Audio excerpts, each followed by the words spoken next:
شوية فول زي العسل زي ما انتوا شايفين كده، هو كريمة. النهاردة هنعمله بطريقة حلوة جدا وسهلة، وزي ما انتوا شايفين عاملينه في الحلة، ولا قدرة ولا اي حاجة. هنشوف مع بعض برضو الفولة زي ما انتوا شايفين، ولا مهرية ولا القشرة منفصلة لوحدها ولا سايبة ولا اي حاجة. او زي ما انتوا شايفين شوية زبدة مهرية خالص ومخدتش معانا اي وقت.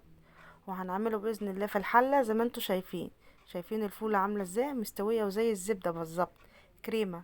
هنقول مع بعض كل حاجة في قلب الفيديو، وهنقول مع بعض انواع الفول ايه كمان اللي تستخدميه.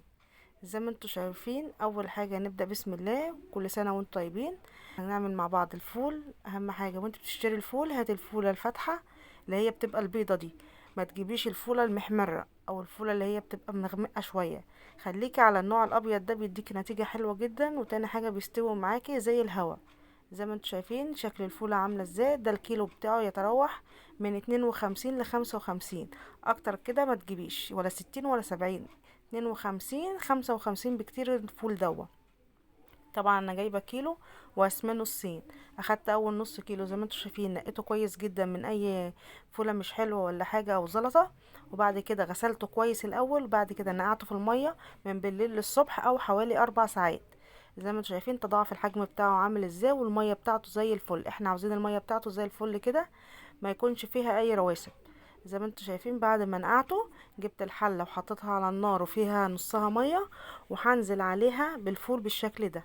لو انت عندك الدماسة حطي نصها، ما تزوديش عن كده عشان الفول بيزيد. حطي نص القدرة.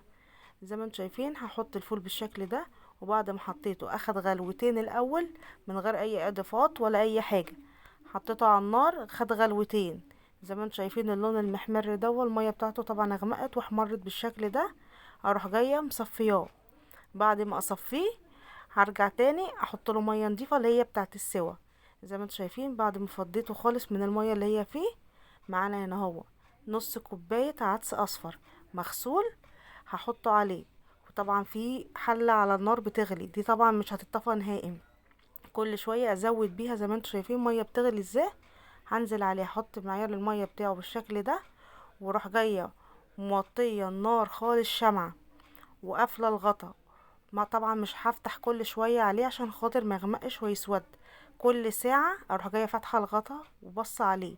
محتاج مية، طبعا المية السخنة دي نحطها وعصرة فيها ليمون عشان خاطر ما تغمقش الحلة. كل شوية ازود بيها ايه الفول.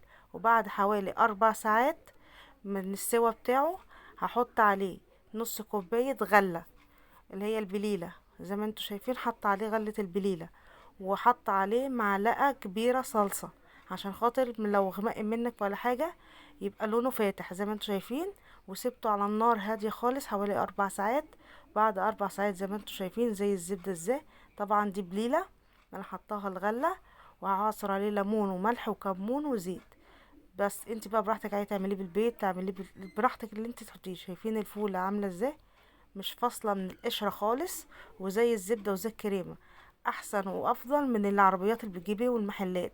شوية فول زي العسل. يا رب الطريقة تكون عجبتكم. كل سنة وانتم طيبين، والسلام عليكم ورحمة الله وبركاته.